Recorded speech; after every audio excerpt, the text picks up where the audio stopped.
Hi, Brittany. Thank you so much for including your work.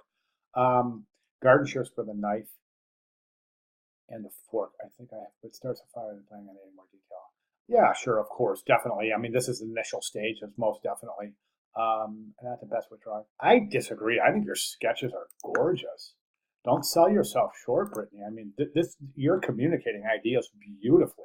That's all we really need to do with sketches. I mean, we don't need to be um, the Rembrandt of sketch artists and communicating our ideas through the sketch process.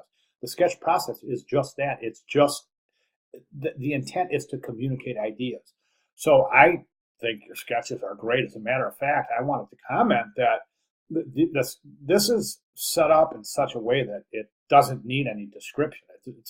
It's a complete thought process. It's a complete narrative. Excellent job. I didn't want to jump to the sketches just yet because I wanted to address the rest of your writing.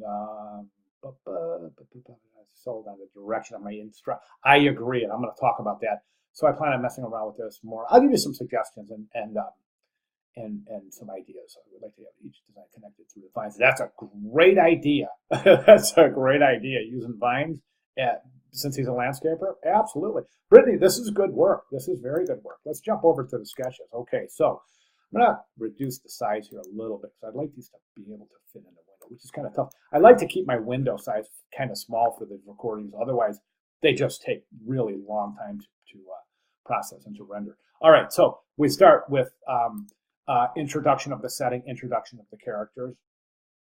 And then, okay, I should say introduction of the character, introduction of the setting. Okay, then we introduce the conflict, solutions, potential solutions, implementation of the solution, execution of the solution, and the final outcome. So this is great. Now, a couple of things I want to mention. Okay, so he is whistling while he's working, right? Landscaping.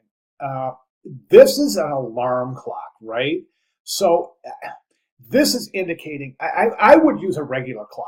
Even maybe, I don't know, maybe even he's looking at his watch. That would be great. Yeah, you show his wrist. So the wrist depicts the color of his shirt and the same tone and hue that you're using for his skin so that we know that it's him looking at his watch. Because this indicates alarm clock, which kind of changed the thought process a little bit. The landscaper wouldn't have an alarm clock with him. He would definitely have a watch or a clock, but the alarm clock, I think, is a little bit misleading, a little bit of confusion. I think just him looking at his wrist, looking at the clock, 12 o'clock, lunchtime, right? So he's thinking about his food. Okay, and then he grabs his toolbox and he's got no knife or fork. I'm wondering if there's another way we can maybe add a frame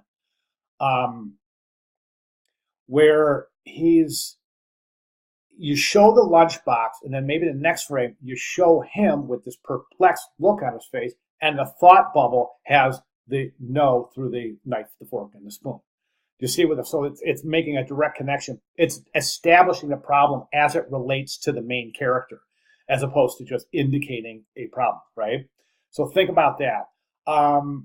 Question mark. Now, at this point, I want to mention the more different perspectives you add. Right now, there's only one perspective in the entire narrative of him, and that's the three-quarter shot from the coming from his right-hand side. Right? We see it here, here, here, and here. Try to add different perspectives of the main character, as it will add visual interest and allow the viewer to have a more intimate relationship with the main character, so to speak. Okay, so question mark, question mark. Also, the light bulb. Instead of having the light bulb, again, maybe show him a different perspective of him with the light bulb. Again, making a direct connection between the thought and the character. Okay, then we go to his toolbox where he's got the shears. At that point, we say he picks the garden shears, cuts the apple, and eats the apple. Now, I'm wondering if the problem that I had here immediately, I looked at this and I said, well, wait a second.